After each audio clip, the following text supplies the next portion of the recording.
Good morning and welcome to anyone joining us on Zoom.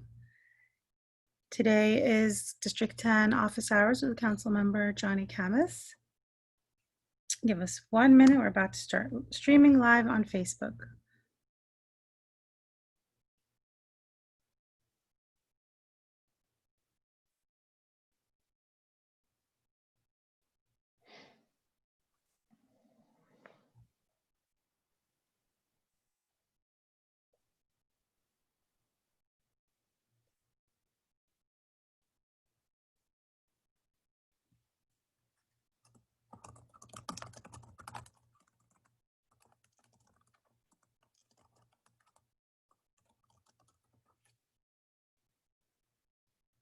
And good morning to anyone joining us on Zoom. We're about to go live on Facebook.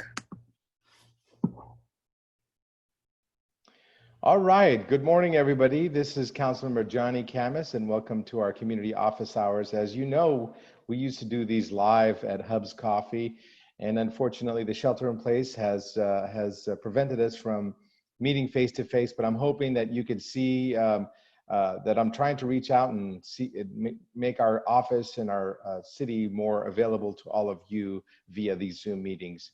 I want to let you know that my staff is, as usual, standing by here to help us with questions. And if you have questions, please put them in the comments area if you're on Facebook. And if you're on Zoom, put them in the Q&A section. You know, I also want to remind you that we're doing a lot of other events besides our community office hours to stay in touch with all of you. We're doing something called Community Connections, where we interview very important leaders in our city. We've had our head of the library system, we've had our police chief, we've had lots of important guests on. And so stay tuned for more great community leaders that you can ask questions live. And so, let us know if you want to hear from anybody else in the city that, we could try to get other leaders. We're working on some other guests now, but please send in your suggestions. I want to let you know that the June edition of our newsletter has been released yesterday, and we're getting a lot of thanks and compliments on it already. But it has important information about updates on shelter in place, what's happening with riots and curfews and looting. So we've and with the things that are happening in the city that make us feel all uncomfortable and sad and a little scared. I've been getting a lot of emails with concerned citizens about their safety, and I want to let you know that our police is doing a great job right now, and I want to thank them for their great work. It's tough to do what they do. I want to also let you know about some of the city services that have improved and or are, back at work, if you will. So we are starting, and we have started virtual inspections. So virtual inspections actually happen via Zoom or Skype, and they're time certain. So it's not like you have a window where you used to say, okay, I want my inspection for my new kitchen remodel, and they would give you, hey, we're going to be there between 1 o'clock and 2:30.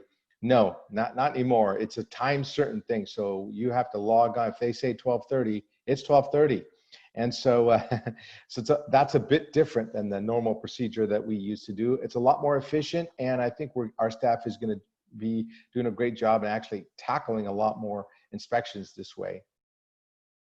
I want to remind you that the San Jose Animal Care Center is still doing adoptions even during this shelter-in-place order, and you could view available pets and dogs, rabbits, and even birds. They're all available online. They look really cute. They have some great pictures, of course. And the shelter staff will work with you while following social distancing orders to allow you to adopt a pet. So please don't think that you can not adopt a pet. The service is still available. And if you have room for a furry or a feathery friend, please consider adopting from our Animal Care Center. Also want to remind you that the Great Plates Delivered program connects older adults across California to meal delivery services. Seniors and other adults at high risk of COVID-19 can access this program at MySourceWise. That's MySourcewise.com, or by calling 408-350-3230 and press option 1. Of course, all this information will be on our website, sjd10.com. You could also call or email our office. We'll get back to you with any information that you may need. We have a lot of important resources on our website, so please stay tuned. So a lot of you have questions about riots and what's happening in our city. And I know after the killing, the murder of George Floyd in Minneapolis, I was disheartened too. I think that it was a horrific event, and it showed, it showed that, just how unfair some police officers are with people of color. And I think that this is a horrific incident which caused, basically a whole lot of discontent with our community, in our community, all over the place in the whole United States.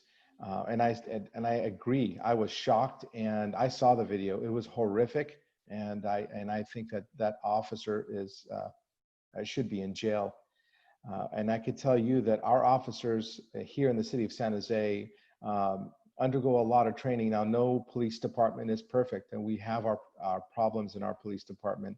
But I want to let you know that our city is doing its best to make sure that our officers are the best trained officers in the United States. And we also conduct a lot of training, a lot more than other police departments. We have it. It's so hard to get into our academies that it's actually much easier to get into to Stanford or Harvard than to become a San Jose police officer, quite frankly. I can also tell you that we at the city have a independent police auditor that doesn't need our police department's permission to inquire about use of force. And so we have a great independent police auditor, and she makes recommendations every year to improve the services that our police department offers our city. And so we've actually implemented many suggestions, including body-worn camera and database collection things, all kinds of, and training. So many things are happening with our independent police officer that that's what I think, that we have great oversight in our police department, unlike many police forces throughout in this country. Our police force does have a tremendous oversight at this point. And as a result of all these riots and unrest, the city manager actually declared a curfew, which originally was supposed to be for 7 days, but City Council voted yesterday to end it to basically tomorrow morning at 5:30 a.m. So tonight is the last night of shelter in place. Of the curfew, which nobody's allowed out after 8:30 in the evening. So at 8:30 the curfew begins. It ends at 5:30 a.m. tomorrow, and it needs City Council approval if it goes forward anymore. City Council also voted yesterday on the wearing of masks. Now, originally this came to us as you get students who step out of your house, you have to wear a mask. And I didn't think that was either enforceable nor wise. I didn't want to go walk, step out of the house to get my mail and have to wear a mask, or go walk my dog. And I worked with our city leaders and our city attorney, and we basically mirrored the county order. Basically, you need a mask when you're going to a business and you're going to be in a crowded place.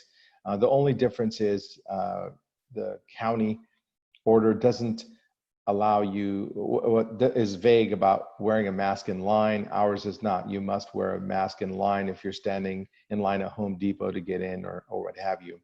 Our order also allows you to use a face shield instead of a mask, and a lot of people are more comfortable using a face shield as long as it covers your entire face. So let's stay safe, folks. I'm hoping that all of you are being conscious. I know that the masks don't protect you, but they do protect others from you. And so please, let's help one another and keep our city healthy so that we can continue opening up the resources and the businesses. Speaking of opening up, the second phase is already beginning in the city of San Jose. So the city of San Jose's department initiated this opening up a lot of park amenities, which included most of the benches in every park. And this is great news because when you're walking in the park and need a place, if you're getting tired, there's lots of beautiful benches to sit down and look at the lake. Look at that lake behind me. I kind of sit at a bench and I could see that every day, and now you can too. You could sit at a bench and enjoy the parks. There are two exceptions with fields at Watson and Ramick parks. They'll remain closed to prevent overuse, and the parks are, but neither one of them are in District 10. So if you want to take advantage of the weather, go out and take advantage of it before it gets too hot, and stay home if you're sick, of course. So some more exciting news. Happy Hollow Park and Zoo witnessed the birth of a female black and white ruffled lemur pup. So I don't know if you guys have been to our Happy Hollow Zoo I haven't been there for a couple years now, but it is one of the great attractions of our city, and I hope it reopens soon in the next few weeks. And the birth is part of the zoo's species survival plan program, and is a conservation success story for critically endangered species. More great news as far as what's going to be reopened. Our restaurants are going to be reopened for sit-down dining as long as it's outdoors. So by Friday, you'll see the restaurants will allow outdoor seating. Our city of San Jose is allowing restaurants to use park strips and sidewalks and other things to expand their seating capabilities to go outdoors. That is going to, I hope, help some of these struggling restaurants stay alive. And I've been really concerned about that. And a lot of people they can't wait to have a sit-down meal and at one of their favorite restaurants. And that's going to be able to happen this Friday. Not only that, but I think retail is going to be opening in San Jose retail in Santa Clara County is going to be allowed to reopen. Of course, there's going to be social distancing guidelines. Stay tuned for that. And for those who do have businesses like restaurants, the city has provided a webinar providing guidance for restaurants to ensure that their customers are safe. And you could log on, you can find out more information on our website, and you just replay it so that you know what to do and what the county is looking for.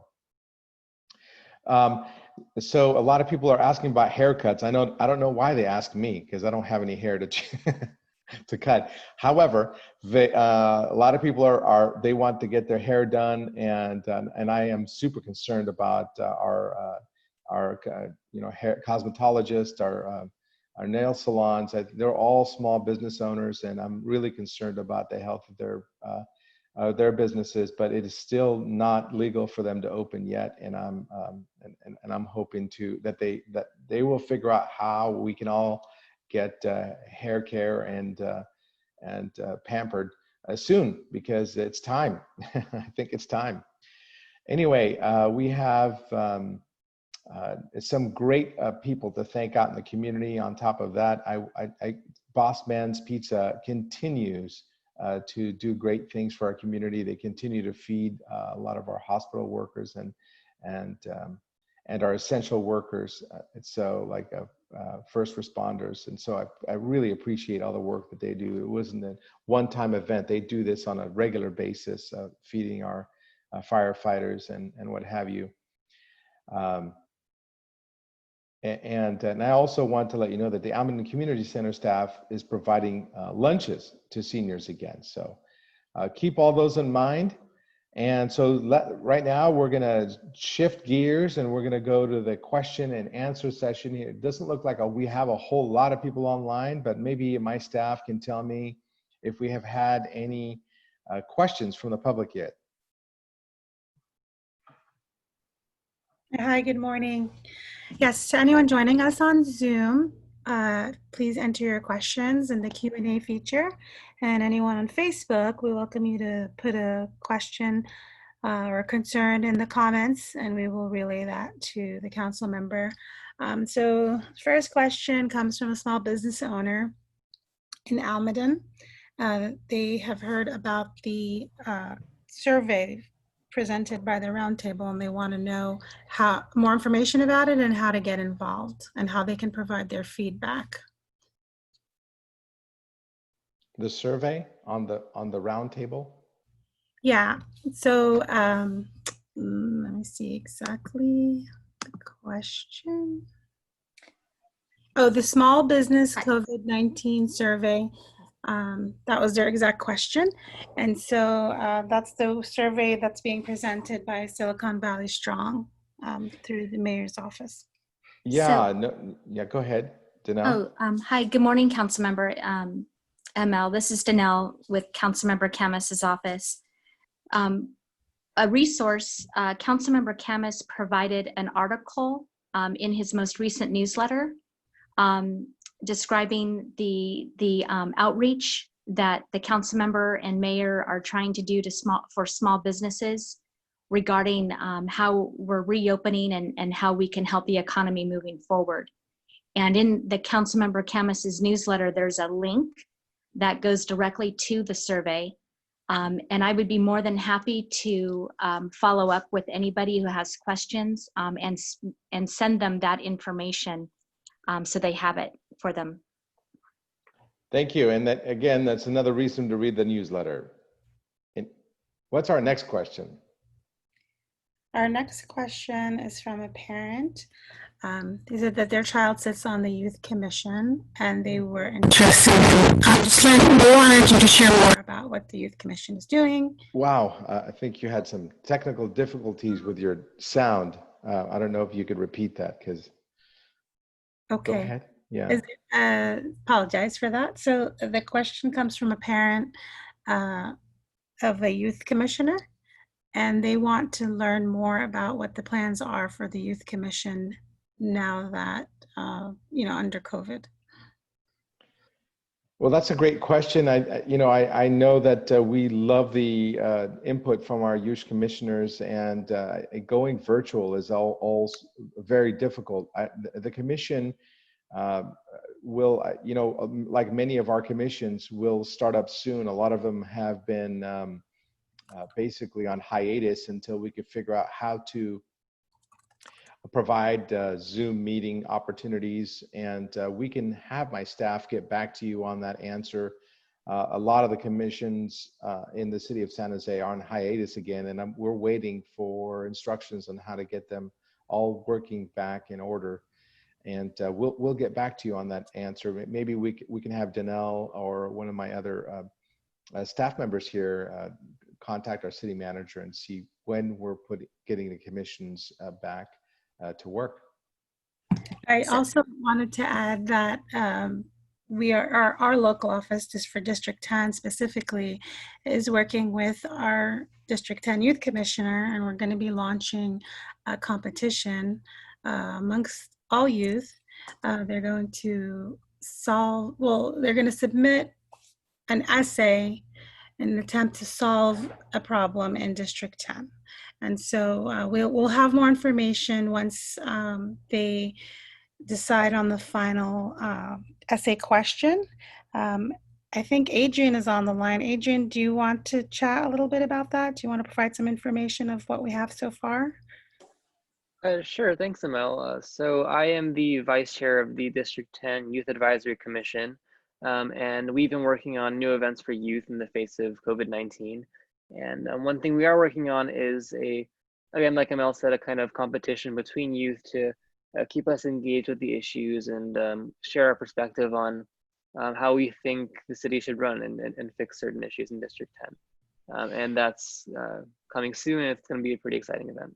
You know, I think it would be a great idea, Adrian, and for the youth commissioners out there, I'd love to hear from you on your thoughts about what's been happening with the protests and the riots. I know that my own kids have a lot of questions about our own police department, and they have a lot of concerns, and I think we should talk about them.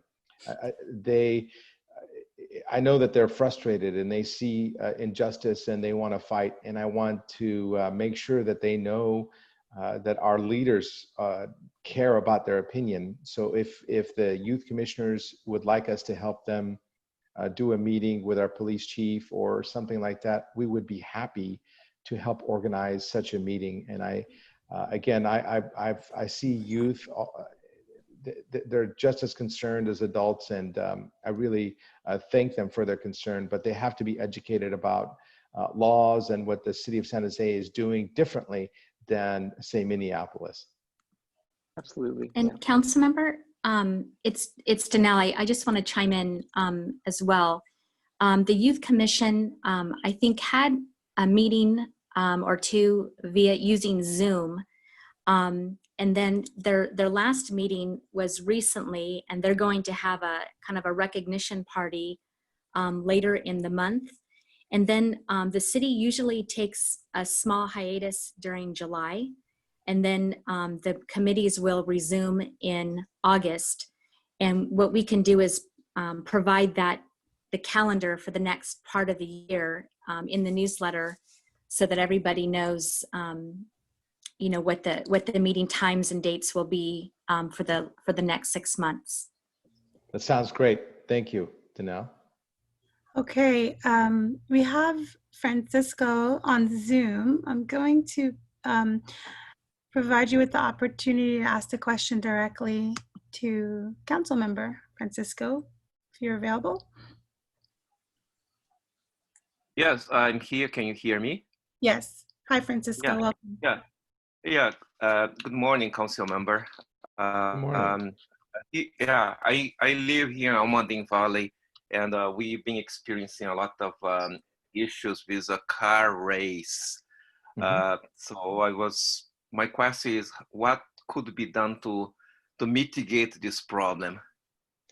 Well, I could tell you that our police captain has made several arrests, has confiscated motorcycles. If you look at my last newsletter, not the one that just came out, but the one right before it, we've included some statistics about what's being done.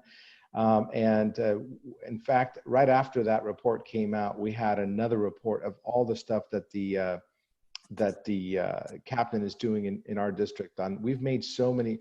They have written so many tickets on the Almaden Expressway in Camden and some of the other major streets. They've confiscated, like I said, motorcycles. One of their confiscations led to the seizure of more than 25 pounds of marijuana and other drugs and paraphernalia and other stolen materials. So our police is working really hard on this. Unfortunately, the roads are a lot less congested and everybody seems to be speeding. What I have been able to do is every once in a while, people have been sending me videos of racers and with license plates, and we've been able to track these people down. So a lot is being done. I know not enough for all of us, because I hear them in back of my house racing all the time. I live right off of Camden. And so I sympathize, Francisco, but I wanted to let you know we're doing everything. We're even chasing them down with helicopters. I'm actually getting more complaints about helicopters now than I do of racing. But I could tell you that we're using every resource possible to try to mitigate some of the racing. But if you have the specific dates and times and or license plates, we could try to track down some of these illegal actors. All right, thank you so much, Francisco, for that question. Francisco actually also had another question about the shopping malls, when the shopping malls plan to open. So no, I'm not sure, or council member. Well, so the county allows retail now on Friday. I'm hoping Friday is going to be a shopping day. I'm ready to pick out some summer wear. Although I have a feeling that we may be there's going to probably be a whole lot of winter sales going on, because those poor people never had the opportunity to sell through their inventory. But I could tell you that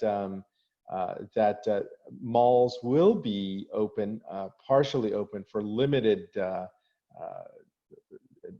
patronage starting tomorrow. So I get my fingers crossed. I don't know. It'll be up to the retailers themselves on which ones are ready to adhere to the guidelines of the county and open up. So my fingers are crossed for tomorrow, and tomorrow we'll be able to do some dining out as long as it's outdoor. And so there's going to be a lot of opportunities soon to enjoy a glimpse of the lifestyle we used to have before shelter in place. All right, terrific. And we had a comment from Betty on Facebook. I believe it's a follow-up to the conversation we're having about the Youth Commission. She is saying that the Youth Commission is planning a teen forum for that purpose to speak on current issues. And so that'll be really exciting to see that come out of the Youth Commission. But Betty also asked, what about churches? When can churches start having services? Yeah, churches also are part of this order to allow for some gatherings, limited gatherings, I think less than 100 people, so that churches won't be full. I guess the people with less sin. I sorry to make a joke out of it, but I could tell you that they're gonna be reopened by Friday, and well, the capability is going to be there, but it's going to be a much more regulated and smaller sizes. So there's going to be some limited services with, live services. Okay, Bella on Facebook is asking, will we need to worry about riots? Since I'm hearing so many small fires and attempts to attack individuals, especially hearing Friday and Saturday is going to be bad. What do we do? Well, I can tell you that our police force is hard at work. I've been very proud for the most part of the work that they've been doing with controlling some of these rioters. I want to be clear. I stand up for the rights of people to protest, and I think that they are rightful to protest. I'm not. And I think that this incident and many other incidents in the country have been horrific and unjust. That being said, it doesn't mean that these people could break stores and start fires and endanger the lives of others and the livelihoods of others. So I want to be clear about they do have a right for public free speech. But I could tell you that our police force is hard at work. They're actually looking at posts on Facebook. They're trying to determine where these protests or wrongdoers will be, and we're monitoring. If you have information that can help guide us, please send it to us or SJPD directly on where these things intend to be. So as long as people are peacefully protesting, I'm 100% in favor of that. If they are, looting into cars and looting and vandalizing, that's where I draw the line, and I think that's where the police are going to draw the line. They made several arrests over this last few days, and they will continue to make arrests for people who are not behaving in a manner, where they're behaving in a manner that are putting other people's lives at danger. And we have a fellow staffer on the 18th floor that's chiming in, letting us know that for places of worship, it's 25 members or less. And for outdoor small ceremonies and religious services in groups no larger than 25. So thank you so much for providing us with that information, that clarification. We have another question coming in from Sarah on Facebook. Will all San Jose parks and playgrounds, including the San Jose Action Park at Lake Cunningham, be open beginning Friday?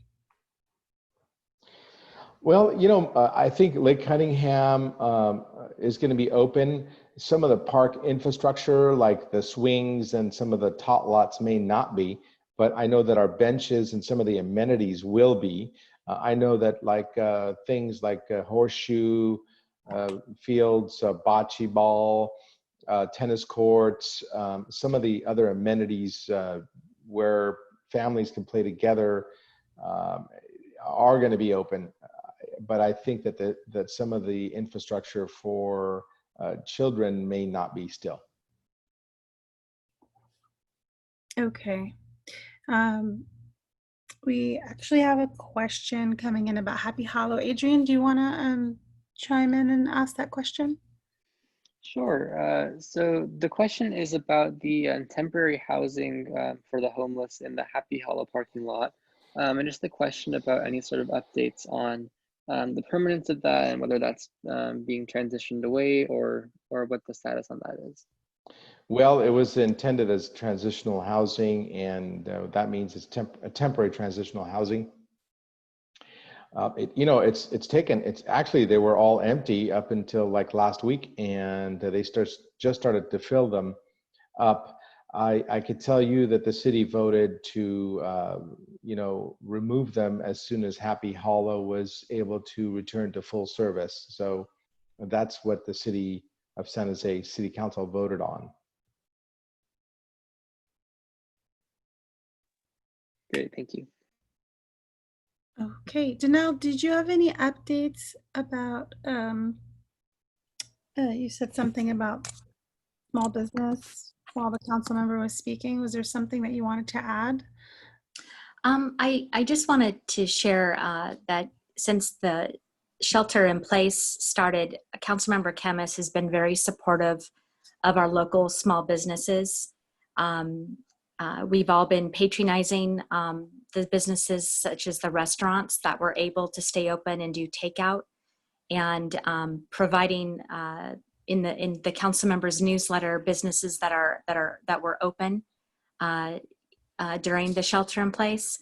And now that we're going to be reemerging and allowing retail to be open this Friday, in just supporting all of those folks, those small businesses that are now able to open fully beyond the restaurants, but our small bookstores, our malls, those stores that haven't been able to be open during the shelter in place, just to remember to support our businesses, especially the local businesses.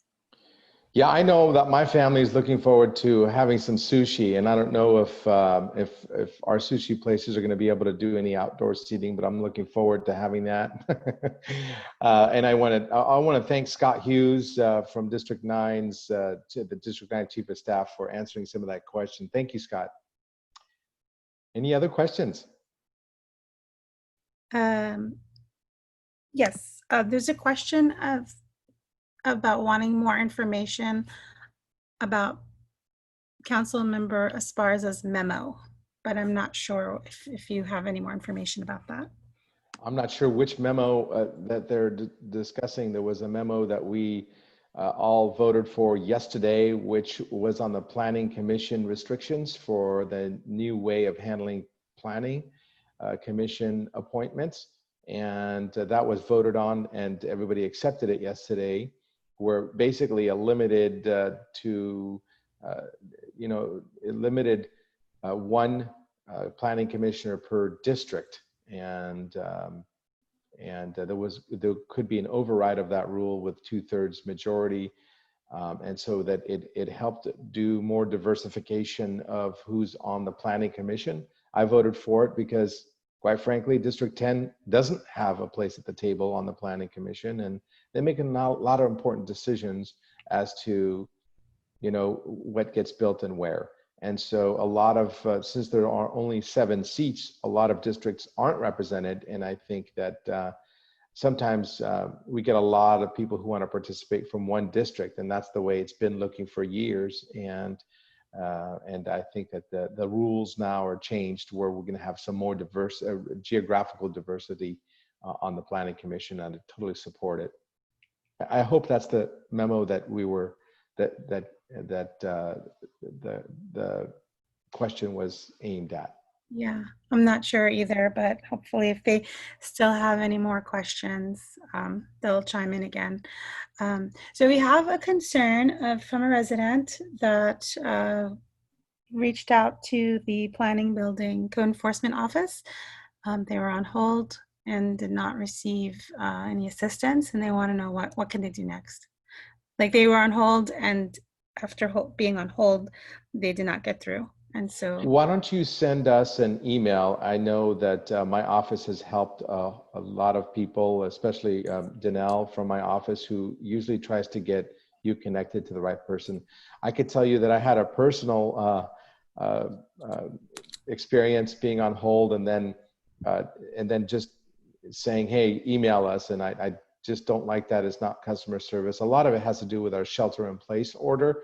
But I have made that clear that I'd like the department to become a lot more customer service friendly, and being on hold and then not getting any help is just it's just not the way things should be done in our city. If you need our assistance, please email us. It's district10@sanjoseca.gov or johnny.khamis, and my name is basically on the screen right now. Just put a dot in the middle of my first and last name. And it's at sanjoseca.gov. Make sure to put the CA, and we will be able to help you. And anyway, so I hope that helps. And I'm sorry for your experience. And I can tell you, you're not alone. And I'm working on. I've been working on making sure we have improved customer service, but this new shelter in place has been pretty difficult for staff and citizens alike. okay, we have a follow-up comment from our own detailed youth commissioner, Dirij, about the youth forum and the activities that they're doing. So he's saying that they are also drafting letters with their position on current issues. So that's terrific news, and we're really excited to see what comes out of the Youth Commission. There's another question from Louis on Facebook. Good morning. I wanted to ask why Burnell Road was chosen for the tiny homeless community instead of a less populated area, somewhere that less families are trying to raise their children safely. Well, I can tell you I didn't vote for that, just to let you know. And, I voted in opposition to it because there was another site that had a lot less population, and they chose to do it on both sites. And I think I do believe that we should be doing more to house our homeless individuals, and we are doing a lot right now.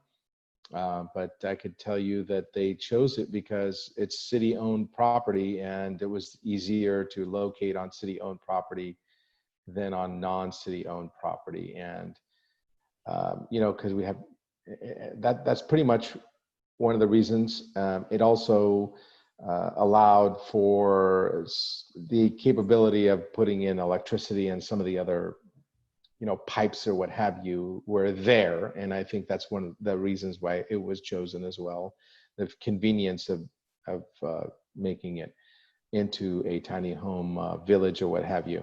Again, I did not vote for it because I didn't think that, there should be two in relatively close quarters to one another in that same area. And so I sympathize with the folks, but I can tell you that there's going to be amenities. There's going to be basically services on site for these folks, and we're not going to leave them just, it's not a drop off and wash our hands. There's going to be services for the homeless individuals, the unhoused individuals. There's going to be security on there as well. And of course you have the council member, Sergio Jimenez, who can help you if you have any, if problems do arise. You can always call your council members to help fix those issues. Okay, and Louis also follows up by suggesting Bailey Road at Santa Teresa Boulevard as a location as well. Yeah, well, that is interesting. I think that's not a bad idea, but it is actually pretty far removed from other resources, and it is on an environmental habitat site right now, where the city has bought it for habitat preservation and water purity. But point taken, and but I think that cannot happen because it is now basically parkland. Okay, we had a comment from Lambert on Facebook, also in support of the protesting, but asking you to please support our police to eliminate this rioting. And I think a lot of people have said, there's a difference between protesting and looting. And so just wanted to relay that from Lambert to please support our police. Yeah, well, I could tell you, let me finish, Mal, please. I could tell you that I do support our police. I don't know if you read our newsletter, but it's very clear that I feel that our police are doing a good job in general. Again, there's a hiccup here and there, but in general, I think our police are professionals in every single interaction and with our citizens. I think that it's important for us to differentiate one bad police officer in Minneapolis and our police force here that has a lot of oversight.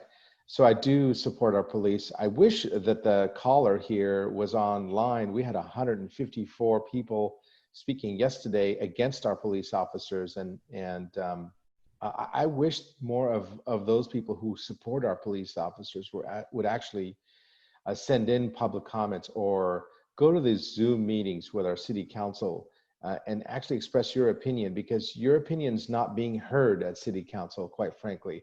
I get emails occasionally thanking me for my position, but a lot of times your voice isn't being heard by other council members. And please do express your support for our police to the rest of the city council. Please. Thank you. Okay, completely switching subjects to summer activities, and people are trying to plan some fun for the summer, and there's been a lot of questions about the 4th of July fireworks at Almaden Lake. Can you give us an update on whether that's going to happen or not? I'm 99% sure that we're gonna not have it, but Danelle from my staff, who actually is the planner of this event every year, may have some more information. But Danelle, are you online? I am. Would you like me to comment a little bit? Oh, please do. Thanks. Okay. So we wanted to wait to see how the shelter-in-place, stay-in-place order would pan out.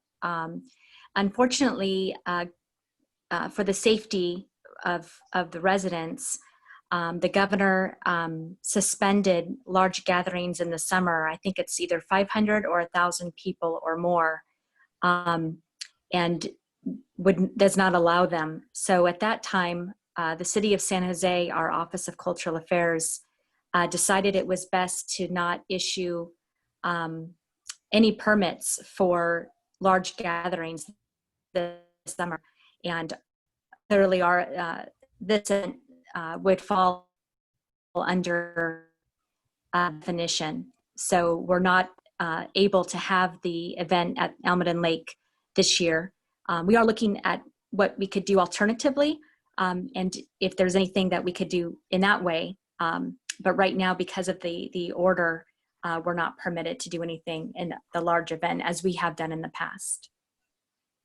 Yes, and it's Danelle, maybe we should make that announcement on the next newsletter so that we can. Everybody's been asking me that privately as well. This is not the only person that's asked that question. So perhaps you could do a small article in our newsletter, our upcoming newsletter.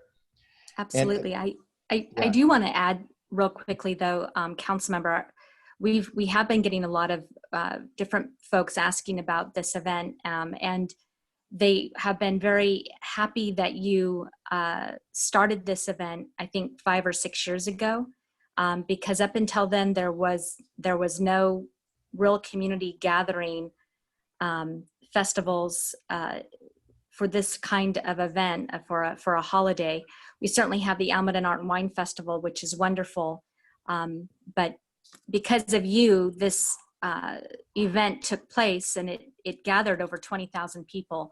So it really showcased the need for an event for the community to gather. So it is sad, but at the same time, the fact that it happened for 6 years and has been a blessing for the community. Yes, no, it's been a great effort by my whole staff, especially Danelle and her predecessor, Rachel. So we've actually enjoyed it, putting it on every year. And unfortunately, this is also my last year in office. I know that Matt Mahan has agreed to do this event. It is a very time-consuming and expensive event to undertake. So I'm hoping that you all give him the support that you gave me. And I want to thank all of you for tuning in this morning. I think that I received word that we have no more questions. We have one more follow-up question. One more? Okay. It came up in response to the comments Danelle just made. It's from Sarah to Danelle. Does this mean permits for street closures for neighborhood parties will also not be approved? Thank you. That's a great question. I can look into that and see. I know the city does not want to stop people from being able to gather as long as they're following the social distancing protocols put forth by the county. So I don't think that there's been any suspension of permits on a case-by-case level for smaller gatherings that are able to be more organized and managed in a way that follows the order. The larger events like 500 and more, those are much more difficult to organize per the order. So if we can get your information, I can follow up with you later today and provide that information for you. And then it's such a good question. I'll work with the council member and we'll put it in his newsletter as well, so other people have that information. That's great. Yeah, no, that's great, Danelle. I'm hoping that we can answer that question, because that's natural. And there's not going to be fireworks display shows probably anywhere in legal ones anywhere in San Jose or anywhere else for that matter. So yeah, there was actually. Oh, sorry. There was actually a comment from Louis about that keep in mind that starting that event reduced the number of residents using illegal fireworks on the street. Not allowing this is going to cause a lot of people to use their own fireworks and possibly cause fires. And I've already seen a lot of information coming out from the city as alternatives to 4th of July activities. And so maybe that's something that we can work on as well. But do you have any comments you want to make on that, on the illegal fireworks in the street? Well, that's one of the reasons why we started this event. We thought it would be a killing two birds with one stone. Basically making sure that we enjoy our 4th of July and celebrate the heritage and our nation's independence, and hopefully curtail the desire to have fireworks displays illegally. So and so it's been working. It's been working pretty much. But again, that's my biggest fear, and we'll see what happens. But I do fear that we're going to have a lot more problems this year than we did in previous years. Okay, and that is all the time we have for questions today, as the council member is going to be moving on to a meeting with the Senior Valley Almaden Community Center. Or sorry, what is the name of the meeting? Almaden Senior Association. And I will thank you to my staff and also my intern, Adrian, who's always out there helping us with these Zoom meetings. Thank you for your technical help, Adrian. Also want to thank all of you who tuned in, and please join me on Saturday, June 13th at 10 a.m. for for our community office hours again. We're probably going to be changing the format of the community office hours because I used to do them live, and it doesn't make sense to have an 8:30 morning meeting live. So we're going to start doing things a little differently with our community office hours. So look forward for the new schedule coming up in the new year. As always, you could always submit your questions for anything for advice by email at district10@sanjoseca.gov, or check out my newsletter, or go on to our website, sjd10.com. Again, thank you for tuning in. This is Johnny Khamis, your council member. Have a great day.